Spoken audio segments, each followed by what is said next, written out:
Hi everybody, this is going to be the solution to problem 1 from your test review, the entire problem linear programming. So for number 1, we're using Legos to model production of toy building. So this is like that worksheet that we did with the Legos in class, however this time we're not actually going to use Legos. A house consists of 2 large pieces and 1 small piece. A skyscraper consists of 1 large piece and 3 small pieces. The resources available are 20 large pieces and 15 small. So we're defining our variables. We need to actually look at what the question is asking us for. So if we go forward, and we look at 1F, it's asking us which combination of skyscrapers and houses maximize the company's profit. So that's going to tell us what our variables are. So X will represent the number of houses, and Y will represent the number of skyscrapers. So now we need to write our constraints. If we remember the Lego activity we did, the constraints are based on our materials. So we have 20 large pieces and 15 small pieces. So for our first constraint, we'll talk about the small pieces. We need 1 small piece for the house and then 3 small pieces for the skyscraper. So 1 times X plus 3 times Y. And because we have 15 small pieces total, we have to have a less than or equal to sign 15.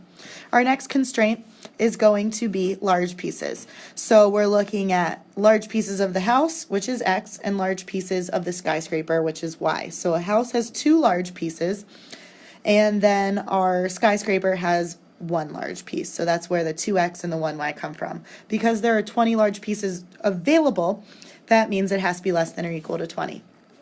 There are no other descriptions for inequalities, but we have the obvious inequalities. They're what we call the derp inequalities, which means we can't have a negative amount of skyscrapers or houses. So X is greater than or equal to 0, Y is greater than or equal to 0.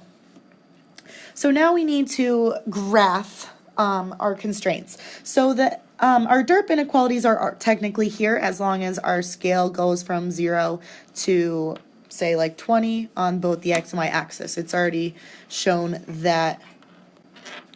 So let's go ahead and look at what our graphs are going to be in order to see what scale we need to use. So our first one, X plus 3Y is less than or equal to 15. I'm graphing by intercepts. Plug in 0 for X, we get 5 for Y. When we plug in 0 for Y, we get 15 for X. So I know that my X-axis needs to go to 15 and my Y-axis needs to go to 5.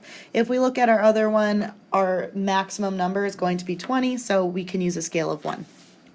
So plot that point, 0, 5, and 15, 0. Connect them with a solid line because of the inequality sign. And then we are going to use reverse shading because it's easier to see what the answer is. So instead of shading where it's true, I'm going to shade where it's false, leaving the solution area unshaded.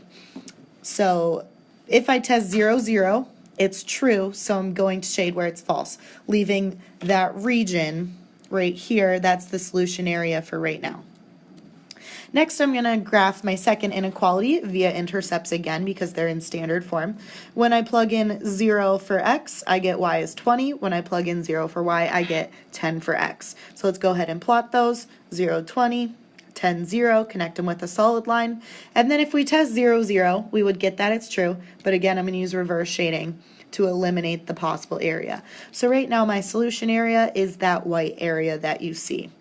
So we need to circle the vertices that enclose the solution area. So one's at 0, 0, 0, 5, that's 9, 2, 10, 0, and that's it. So we'll write them in.